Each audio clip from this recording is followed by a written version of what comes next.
बिस्मिल्लाहिर्रहमानिर्रहीम अस्सलातु वस्सलामु अला रसूलिल करीम। गिरामी क़दर सामीन, चंद दिन कबल यूट्यूब पर भेरा के एक फ़ाज़िल की गुफ्तगू सुनने का इत्तेफ़ाक हुआ। जो गुफ्तगू बज़ाहिर तो उन्होंने अज़ीज़म मौलाना मोहम्मद शाहिद इमरान जलाली साहिब आपके एक क्लिप के जवाब में रिकॉर्ड करवाई थी। उस गुफ्तगू में मौसूफ़ ने चंद बातें ऐसी की जिनके बारे में मैंने ज़रूरी समझा कि मैं इस मौसूफ़ का रिकॉर्ड भी दुरुस्त करवा दूं और अवाम अहले सुन्नत के गोश गुज़ार भी वो बातें कर दूं। पहले नंबर पर तो ये मौसूफ़ कह रहे थे कि अल्लामा आबिद जलाली साहिब रहमतुल्लाहि ताला अलैह आपने पीर करम शाह पर फतवा लगाया। तो मैं उन्हें ये बताता जाऊँ, अल्लामा आबिद जलाली साहिब रहमतुल्लाहि ताला अलैह आपने पीर करम शाह पर फतवा लगाया नहीं बल्कि सिर्फ़ पढ़ कर सुनाया है। फतवा तो उससे 4-5 साल पहले मरकज़ अहले सुन्नत बरेली शरीफ से लग चुका था। 1426 और 1427 में बिलतरतीब दारुल उलूम मंज़र इस्लाम और मरकज़ी दारुल इफ्ता से हुज़ूर ताजुश शरिया मुफ्ती अख्तर रज़ा ख़ान साहब रज़वी रहमतुल्लाहि ताला अलैह आपके दस्तखत से ये फ़तवा शाया हो चुका था, जो कि जब उनसे पूछा गया कासिम ननोतवी की हिमायत जो पीर करम शाह ने की, उस पर जो शरई हुक्म था वो बरेली शरीफ के जय्यद मुफ्तियान कराम की तस्दीक से हुज़ूर ताजुश शरिया का फ़तवा ये छप चुका था और इंडिया से ये पाकिस्तान भी उलमाए अहले सुन्नत के पास पहुंच चुका था। अब गुस्सा फ़तवा लगाने वाले पर नहीं करना चाहिए बल्कि देखना चाहिए कि फ़तवा लगा किस बात पे है और बीच में मसला क्या है और वो वजह क्या है जिस वजह से बात फ़तवा कुफ्र तक आ पहुंची है। तो गिरामी क़दर सामीन, मैं ये बताता चाहूँ, 1964 में एक देवबंदी मौलवी ने पीर करम शाह अल-अज़हरी को तहज़ीरुन नास किताब दी उस पर अपना तबसरा करने के लिए। तो पीर करम शाह अल-अज़हरी ने उस किताब पर एक तस्दीकी तकरीज़ लिखी जिसमें उन्होंने अपनी गुफ्तगू का आगाज़ ही यहाँ से किया। हज़रत कासिमुल उलूम की तसनीफ़ लतीफ़ मुसम्मा भी तहज़ीरुन नास को मुतअद्दद बार गौर व तअम्मुल से पढ़ा और हर बार पढ़ने से नया लुत्फ़ व सुरूर हासिल हुआ। गिरामी क़दर सामीन, वो तहज़ीरुन नास जिस पर आला हज़रत फ़ाज़िल बरेलवी समेत अरब व अजम के 300 से ज़ायद मुफ्तियान कराम का फ़तवा कुफ्र है, वो हुसामुल हरमैन जो एक टेस्ट होल्डर है, जो जिसको लगाने से मुस्कुराए तो पता चलता है वो सुन्नी है और जो लगाने से पछताए उसकी सुन्नियत में शक होता है, वो हुसामुल हरमैन, उसके रद्द में पीर करम शाह अल-अज़हरी ने इस तस्दीकी लेटर को जारी किया जो बाद में डॉक्टर खालिद महमूद मानचेस्टरवी के मुकदमा के साथ देवबंदियों ने शाया किया। और उस मुकदमा में डॉक्टर खालिद महमूद ने पीर करम शाह के उस ख़त को सामने रखते हुए आला हज़रत पर जो उसने बकवासात की आप मुलाहिज़ा कर सकते हैं। उसने कहा कि आला हज़रत को जिस बात की समझ नहीं थी आई वो पीर करम शाह को आ गई है। यानी ये इस वजह से सैयदी आला हज़रत पर दयाबना को भोंकने का मौका मिला और उन्होंने अपनी गुफ्तगू इस बारे में सरेआम की। डॉक्टर खालिद महमूद मानचेस्टरवी के मुकदमा से जो दयाबना ने तहज़ीरुन नास शाया की उसके सफ़ा नंबर 30 पर पीर करम शाह अल-अज़हरी का ये अक्सी ख़त भी उन्होंने लगाया अपनी हिमायत में और कहा कि जिस फतवा को आला हज़रत ने माज़अल्लाह बयान किया था पीर करम शाह को उस मसला की समझ आई है और कहा था कि जिसकी समझ अहमद रज़ा ख़ान बरेलवी को ना आ सकी उसकी समझ पीर करम शाह को आ गई। गिरामी क़दर सामीन, मुतअद्दिद उलमाए अहले सुन्नत और पीरान तरीक़त ने पीर करम शाह अल-अज़हरी की इस बात पर फिर बाज़पुरस की, उसे समझाया, उसे बैठाया, जो कि ऑन द रिकॉर्ड है। मौका मिलने पर इंशाअल्लाह वो भी पेश किया जाएगा। 20 साल के बाद 1984 में करम शाह ने एक रिसाला लिखा जिसका नाम था तहज़ीरुन नास मेरी नज़र में। अगरचे उसके इब्तिदा में चंद जुमले उन्होंने ऐसे लिखे, वो तहज़ीरुन नास मैंने जब पहली मरतबा पढ़ी तो उसके बाज़ ऐसे मकामात पर मेरी नज़र न जा सकी जो गलत फ़हमियों को जन्म देती हैं, फिर भी उसे गलत नहीं कहा। और इसी बात को डॉक्टर खालिद मैनचेस्टरवी ने भी बयान किया कि गलत फ़हमियों को जन्म देती है, इसका मतलब ये है कि आला हज़रत और उनके पैरोकारों के फ़हम में गलतियाँ आईं, जिनको पढ़ के गलत थी नहीं। डॉक्टर खालिद ने यही कहा कि पीर करम शाह ये कहना चाहता है कि गलत थी नहीं, लेकिन अहमद रज़ा ख़ान बरेलवी के फ़हम में माअज़ल्लाह गलती हुई और उन्होंने इसको ख़त्म नबूवत का इनकार समझा। और इसी किताब में तहज़ीरुन नास मेरी नज़र में सारी गुफ्तगू के बाद आखिर में पीर करम शाह लाज़री ने यह दोबारा लिखा कि मुंदरजा झेल इक़्तिबासात पढ़ने के बाद मैं ये कहना दुरुस्त नहीं समझता कि मौलाना ननोतवी अक़ीदा ख़त्म नबूवत के मुनकिर थे। अल-आयाज़ु बिल्लाह, अल्लाह रब्बुल इज़्ज़त की पनाह। आखिर में फिर उन्होंने फ़तावा हुस्सामुल हरमैन की मुखालफत कर दी। इसके बाद अब जिस वक़्त की ये बात मौसूफ़ कर रहे हैं कि आबिद जलाली साहब ने फतवा लगाया, तो मैं ये अर्ज़ करना चाहता हूँ कि जिस वक़्त तकरीरों में हुस्सामुल हरमैन फतवा जब उलमाए अहले सुन्नत बयान करते, तो इसके जवाब में दयाबना की तरफ से जब पीर करम शाह लाज़री इस तस्दीक को सामने लाया गया, तो हज़रत शेर अहले सुन्नत रहमतुल्लाहि ताला अलैह ने आपने इसकी छानबीन की। तो छानबीन करने से पता चला कि आज से 4-5 साल पहले ही बरेली शरीफ से ये फतवा छप चुका है और इस पर फतवा आ चुका है। और फतवा वही है जो सैयदी आला हज़रत फ़ाज़िल बरेलवी रहमतुल्लाहि ताला अलैह का फतवा है कि मन शक्का फ़ी कुफ़्रिही व अज़ाबिही फ़क़द कफ़रा। इसमें दूसरी गुंजाइश ही नहीं।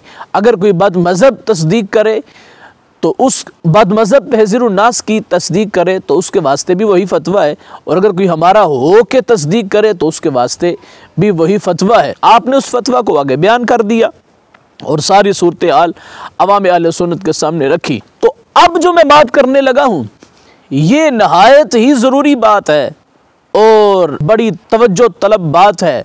अब वो सिर्फ बरेली शरीफ के फतवा तक महदूद नहीं, बल्कि पाको हिंद के 100 से ज़ायद मुफ्तियान कराम उस फतवा पर तस्दीक कर चुके हैं, जिसमें बड़े बड़े उलमा व मशाइख और बड़े बड़े दारुल उलूम के शयूखुल हदीस भी शामिल हैं। मैं इंशाअल्लाहुल अज़ीज़ किसी मौका पर आपके सामने वो पेश करूँगा। तो जिस वक़्त में हज़रत शेर अहले सुन्नत रहमतुल्लाहि ताला अलैह ने इस मसला को बयान किया था, उस वक़्त बाज़ उलमा ये बयान करते थे कि पीर करम शाह ने रुजू कर लिया है, तहज़ीरुन नास की हमायत से रुजू कर लिया है, जिसकी वजह से उसके बारे में एहतियात करनी चाहिए। अगरचे तलाशे बिसियार के बावजूद वो रुजू ना मिल सका। मैं ख़ुद बंदा नाचीज़ जो गुजरात में बोकन शरीफ में दारुल उलूम भेरा की शाख है, पीर ज़ायद सदीक़ शाह बुखारी के मदरसा में गया इसी मसला में, तो उनके साहिबजादगान ने जमाल करम हमारे सामने रखी। वही जमाल करम जिस्म के तीसरी जिल्द में तहज़ीरुन नास मेरी नज़र में उसको वहाँ पर दोबारा शाया किया गया है। उन्होंने कहा कि यही रुजू है, पीर करम शाह ने इससे रुजू कर लिया था। तो कुछ भेरवी भी कहते थे कि पीर करम शाह ने रुजू कर लिया है, उस वजह से हमारे बाज़ उलमा भी कहते थे पीर करम शाह ने रुजू कर लिया है, लेकिन रुजू था कहाँ ये ना मिल सका।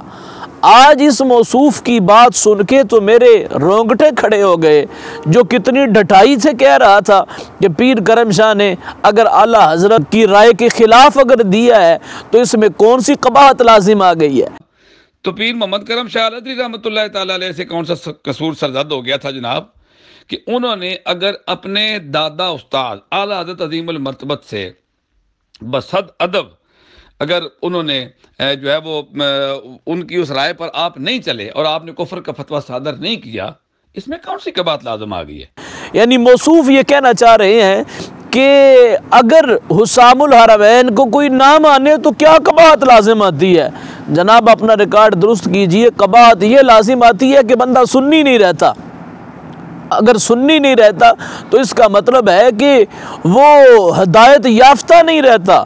आपके नज़दीक ये बात ही नहीं है कि कबाहत क्या लाजिम आती है। मैं सारी दुनिया के मुफ्तियान कराम से तवज्जो का तलबगार हूँ।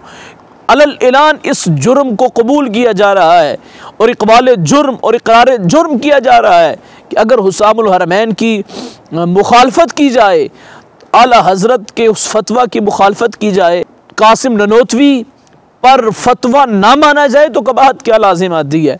मौसूफ़ ने अपनी दलीलों में लूली लंगड़ी दलीलें ये भी पेश की कि पीर मेर अली शाह साहब अलैहिर्रहमा उन्होंने हुसामुल हरमैन पर तस्दीक नहीं की, सैयद जमात अली शाह साहब उन्होंने तस्दीक नहीं की।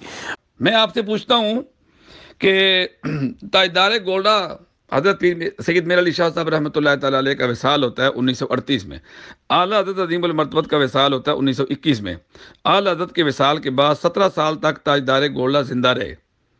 आप उनकी कोई तहरीर दिखा सकते हैं जिसमें उन्होंने इन उलमा पर, उलमाए देवबंद पर कुफर का फतवा सादर किया हो? और अगर उन्होंने कुफर का फतवा सादर नहीं किया तो आपने उन पर फिर कुफर का फतवा क्यों नहीं लगाया जी? मैं कहता हूँ खलते मबाद से काम ना ले, पीर जमात अली शाह साहब हो या पीर मेहर अली हो, उनमें से किसी ने ये तो नहीं लिखा हज़रत कासिमुल उलूम की तसनीफ़ लतीफ़ को मुतअद्दद बार गौर व तअम्मुल से पढ़ा, हर बार पढ़ने से नया लुत्फ़ व सुरूर हासिल हुआ। आप बताएं ये पीर मेर अली शाह साहब ने कहाँ लिखा है? ये सैयद जमात अली शाह साहब ने कहाँ लिखा है? यकीनन नहीं लिखा। तो आप किस बिना पे पीर करम शाह को पीर मेर अली शाह के साथ मिलाना चाहते हैं? पीर करम शाह ने न सिर्फ तस्दीक की बल्कि सारी ज़िंदगी अपनी इस तस्दीक पर डटा रहा और बावजूद उलमाए अहले सुन्नत के समझाने के उसने रुजू नहीं किया, उसने तौबा नहीं की। आज तक तो हम सुनते रहे रुजू रुजू, अगरचे एक पुराने आलिम ने यह भी कहा था कि हमसे बड़ी मुदाहनत हुई कि हमने पीर करम शाह का रजू बनाए रखा, यानी था नहीं, उन्होंने इसको बनाए रखा। आज तो मौसूफ़ ने और भेरा के फाजिल होने की हैसियत से इस जुर्म को कबूल किया है कि अगर उसकी तस्दीक कर दी है, अगर आला हज़रत के फतवा की मुखालफत कर दें तो क्या कबाहत लाजिम आती है। तो पीर मोहम्मद करम शाह अलदरी रहमतुल्लाह तआला अलैह से कौन सा कसूर सरजद हो गया था जनाब कि उन्होंने अगर अपने दादा उस्ताद आला हज़रत अज़ीमुल मर्तबत से बसद अदब अगर उन्होंने जो है वो उनकी उस राय पर आप नहीं चले और आपने कुफर का फतवा सादर नहीं किया, इसमें कौन सी कबात लाजम आ गई है? मैं बारे दिगर गुजारिश करना चाहता हूँ उलमाए किराम से, मुफ्तियान अहले सुन्नत से कि वो तवज्जो करें इस बात की तरफ, ताकि कल जब मैदान मुनाजरा में उन्हें बैठना पड़े तो उन्हें शर्मिंदगी महसूस न करनी पड़े। ये जो लोग आज कह रहे हैं कि कबाहत क्या लाजिम आती है, उन्हें बताएं कि कबाहत क्या लाजिम आती है। और जो फतावा हुसामुल हरमैन की मुखालफत करता है उसका हुक्म उलमाए अहले सुन्नत के नज़दीक क्या होता है। वो कहीं और जाकर किसी और जंगल में अपना मंजन बेचना चाहे तो बेच ले, लेकिन ये वादी रज़ा की कोहे हमाला रज़ा का है, जिस समत देखिए वो इलाका रज़ा का है। ये जो रज़ा नगर है, ये जो आले सुन्नत की बस्ती है, यहाँ पर हम इनका चूरन नहीं बेचने देंगे। हमारे नज़दीक फतावा हुसामुल हरमैन एक टेस्ट होल्डर की हैसियत रखता है, जो इसे देख के मुस्कुराता है हम उसे ही सुन्नी समझते हैं, जो इसको देख के बिफरता है वो जहाँ चाहे जाए, जिस मर्ज़ी चरागाह में जाकर चरे, वो हमारा कुछ नहीं लगता। अल्लाह रब्बुल इज़्ज़त हमें मरते दम तक इसी अक़ीदा पर रहने की तौफ़ीक़ अता फ़रमाए। वमा अलैना इल्लल बलागुल मुबीन।